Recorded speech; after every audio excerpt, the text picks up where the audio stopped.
नमस्कार दोस्तों, कैसे हैं आप सभी। मुझे उम्मीद है आप सभी बहुत अच्छे होंगे, सुरक्षित होंगे। दोस्तों, मैं प्रिया सैनी आप सभी का अपने चैनल जर्नी ऑफ फेम में बहुत बहुत स्वागत करती हूँ। दोस्तों, जैसे कि आप सभी जानते हैं कि मैं आपके लिए अच्छे अच्छे ऐसे ओकेज़न वाइज लाती रहती हूँ।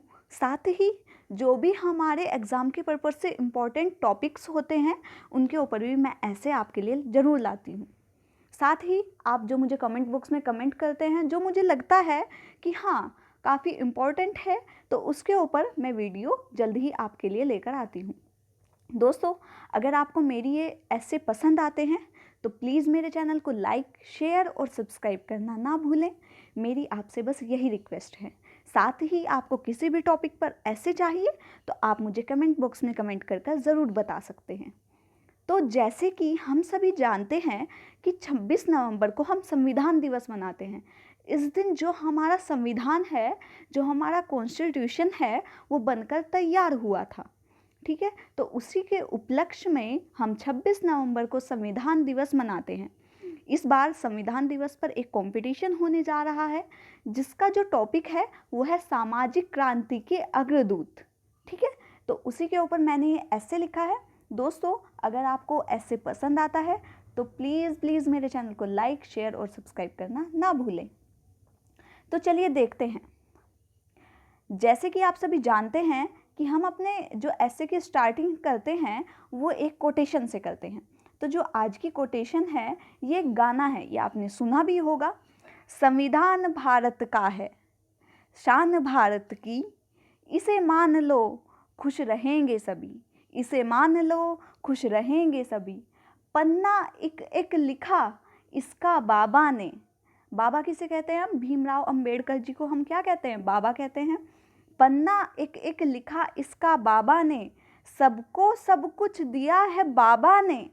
सपना सबका साकार किया, इसे मान लो खुश रहोगे सभी। सपना सबका साकार किया, इसे मान लो खुश रहोगे सभी। संविधान भारत का है, शान भारत की। तो इस तरह आप स्टार्टिंग कर सकते हैं। अब देखिए, जैसे कि हम अपने ऐसे की जो स्टार्टिंग करते हैं वो बहुत अट्रैक्टिव होनी चाहिए। तो देखिए, गीता में भी कहा गया है, यदा यदा ही धर्मस्य ग्लानिर्भवति भारता, अभ्युत्थानम अधर्मस्य तदात्थानं सृजाम्यहम्। तो इस तरह आप एक कोटेशन से स्टार्ट कर सकते हैं। अर्थात जब जब पृथ्वी पर अधर्म का साम्राज्य स्थापित हो जाता है, तब तब अधर्म का नाश कर धर्म की स्थापना करने के लिए ईश्वर अवतार लेते हैं। अंग्रेजों के शासनकाल में जब भारत माता गुलामी की जंजीरों में जकड़ी करहा रही थी, तब उस घड़ी में भी गलत विचारधारा के लोग मातृभूमि को विदेशियों के चंगुल से तो मुक्त कराने के बजाय भारत मानव को जाति के आधार पर बांटने या भेदभाव करने को प्राथमिकता देते थे। ऐसे कट्टरपंथियों का विरोध कर सभी का उद्धार एवं भारत के स्वतंत्रता संग्राम को सही दिशा देने के लिए जिस महान आत्मा का जन्म हुआ, उन्हें आज पूरा विश्व डॉक्टर भीमराव अंबेडकर के नाम से जानता है। अब देखिए, आप एक कोटेशन लिखेंगे उनसे रिलेटेड। जो जाति भेद मिटाए वो भीम थे, दुनिया को जगाने वाले वो भीम थे। हमने तो सिर्फ इतिहास पढ़ा, किंतु इतिहास लिखने वाले तो भीम थे। तो इस तरह आप एक कोटेशन लिखेंगे। उसके बाद देखिए, सामाजिक क्रांति के अग्रदूत भीमराव अंबेडकर का जन्म 16 अप्रैल 1891 को मध्य प्रदेश के महू में हुआ था। इनके पिताजी रामजी मालोजी सखपाल सेना में सूबेदार मेजर थे व इनकी माता का नाम भीमाबाई मुरबादकर था। भीमराव हिंदू धर्म के मेहार जाति से संबंधित थे व उन्हें हमेशा अस्पृश्य समझा जाता था, मतलब अछूत समझा जाता था।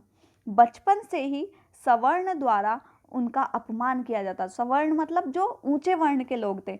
हमारा जो समाज है वो ब्राह्मण, क्षत्रिय, वैश्य और शूद्र में बटा हुआ है।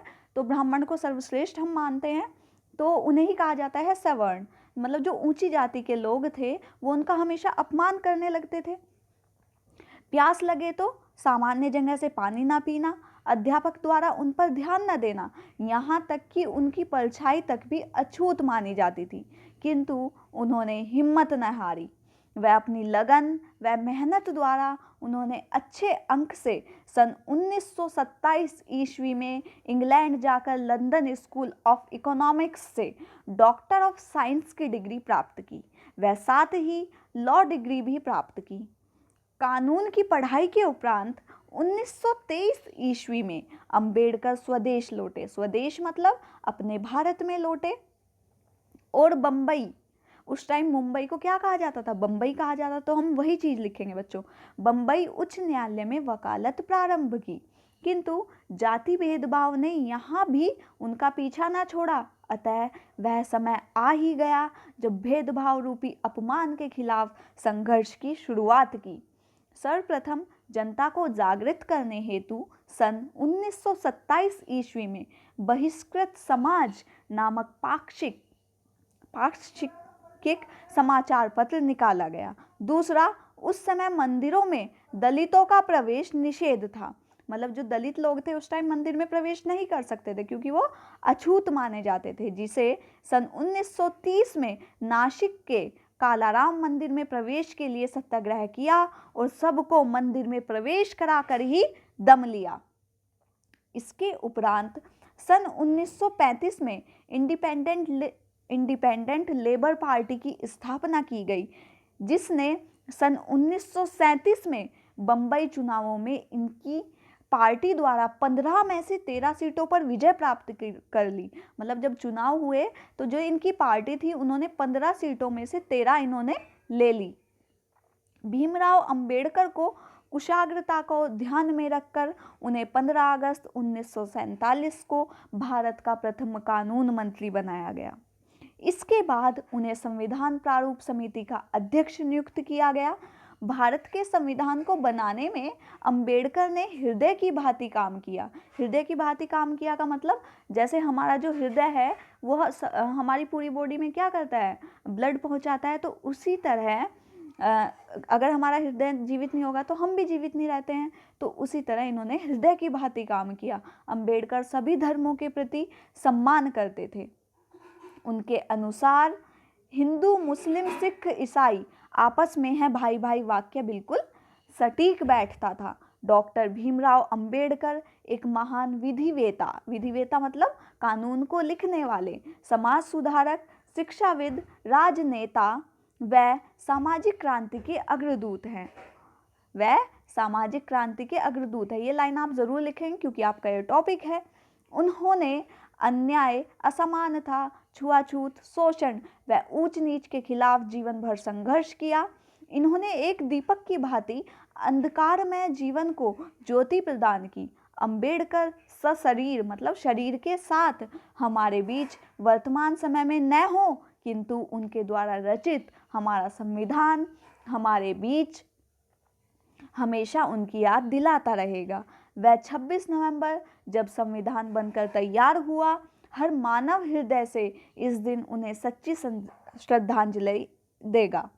अतः अंत में मैं कहना चाहूँगी कि जब तक सूरज चांद रहेगा, भीम आपका नाम रहेगा। इस तरह आप अपने ऐसे का एंड कर सकते हैं। साथ ही आप एक कोटेशन लिख सकते हैं। कोटेशन जो होगी वो इस तरह होगी: सामाजिक क्रांति के अग्रदूत हो तुम, भीम सबसे सर्वश्रेष्ठ हो तुम, भारत रत्न सुशोभित हो तुम, मतलब उन्हें भारत रत्न भी मिला है, जीवन ज्योति दीप हो तुम। ठीक है, तो इस तरह आप अपने ऐसे का एंड करेंगे बच्चों। अगर आपको ये ऐसे पसंद आया है तो प्लीज़ मेरे चैनल को लाइक, शेयर और सब्सक्राइब करना ना भूलें। मैं ऐसे ही आपको हर कंपटीशन के लिए ऐसे प्रोवाइड कराती रहूँगी। जो जो कंपटीशन होते हैं उनके बारे में भी आपको बताती रहूँगी।